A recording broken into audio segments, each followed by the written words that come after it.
Space. The final frontier. These are the voyages of the starship Sahu. My continuing mission: to explore strange new worlds, to seek out new life and new civilizations, to boldly go where no man has gone before.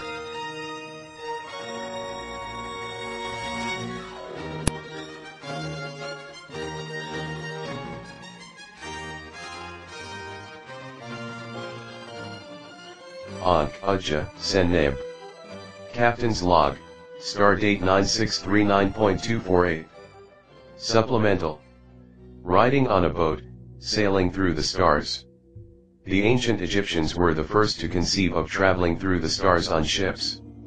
The evidence is available on the astronomical ceiling of the hypostyle hall of the Temple of Hathor at Ayunet. Depicted along with myself Sahu, is my wife Sopdet, the Sirius star, depicted as a celestial cow, and our son Sopdu, depicted as a falcon. The connection between sailing on the waters of the Nile on ships, and sailing through the stars on ships, was an outgrowth of the fact that the ancient Egyptians viewed the astronomical Milky Way as the celestial Nile. Additionally, nautical sailors used the stars to navigate their ships, and on long voyages at sea at night, they would imagine that sailing on their boat was like sailing through the stars. So spaceships, or ancient astronauts, are in fact explicitly attested to on the walls in ancient Egypt. The word extraterrestrial is an adjective used to describe anything outside of the planet Earth. There is nothing in the definition of the word extraterrestrial by itself that has anything to do with sentience, intelligence, consciousness, or life. To suggest that the word extraterrestrial by itself has something to do with intelligence or life is simply just a colloquialism which stems from a basic misunderstanding of the meaning of the word extraterrestrial. The phrase extraterrestrial life refers to life outside of the planet Earth. The phrase extraterrestrial intelligence refers to intelligence or sentience outside of the planet Earth, and the phrase intelligent extraterrestrial life refers to an intelligent life form outside of the planet Earth. The sun, moon, and stars are all extraterrestrials by definition. The sun, moon, and stars are all explicitly discussed in the corpus of ancient Egyptian literature. And, since the ancient Egyptians chose to anthropomorphize the sun, moon, and stars, then the ancient Egyptians were literally proponents of the concept of intelligent extraterrestrial life in the form of their many anthropomorphisms of the celestial, or extraterrestrial, sun, moon, and stars. Other stellar ancient Egyptian astronomical texts which discuss extraterrestrials, spaceships, and ancient astronauts are the Book of Nut and the Book of the Heavenly Cow. Extraterrestrials are mentioned quite frequently throughout various African cultures. The Ashanti tribe of Ghana claim that the golden stool, which is the throne of the Ashanti chief, was sent down from heaven by extraterrestrials. The Dogon people of Mali say that the progenitors of humanity were extraterrestrials called the Namo from the Sirius star. The Yoruba people of Nigeria say that Obatala and Oduduwa were extraterrestrials who climbed from heaven down to earth on a chain.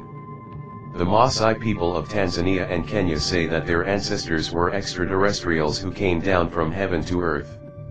So extraterrestrial themes are in fact a common part of African culture. It was the European Catholic Church who had a problem with extraterrestrial concepts because the Pope feared that extraterrestrials were something he could not control. If you say the Greys or the reptilians are not real and are just made up, that is fine, but you have to be honest and also say that the ancient Egyptian stories about Sahu, Sopdet, and Sopdu are not real and are just made up also. If you say that Sahu, Sopdet, Sopdu, and the many other stellar ancient Egyptian stories and anthropomorphisms are merely metaphors and symbolisms for the sun, moon, and stars, then you have to be fair and say that the Greys and reptilians and their associated stories are just metaphors and symbolisms for the Zeta Reticuli and Draco star constellations respectively. Don't be a hypocrite. The ancient Egyptians believed your soul had an extraterrestrial origin, that is to say it came from the heavens, and the ancient Egyptians believed your soul could return to the stars after you died. The ancient Egyptians believed in astrology, as is evident from the zodiac ceiling at the Hathor temple at Dendera. Astrology says that a person's personality is determined by the extraterrestrial star constellation in the sky at the time of the person's birth. So if people with extraterrestrial souls and personalities from the stars built the pyramids, then the ancient Egyptians actually believed that extraterrestrials built the pyramids. If the ancient Egyptians used the stars to help align the pyramids, then the ancient Egyptians believed that extraterrestrials in the form of stars helped them build the pyramids. It is a fact beyond a shadow of a doubt, that the ancient Egyptians believed in spaceships, ancient astronauts, and extraterrestrials. Oh, and one more thing, you know why I wear this odd-shaped hat? Because I got a cone-shaped head. Another oddity that can be found in ancient Egyptian culture. And if you say the head's got this way through the practice of warping the skull through skull binding, then why don't the people who claim to follow the Egyptian or Kemetic way of life start binding their skulls? The ancestors have shown you the way. Warp speed, engage. OTEP.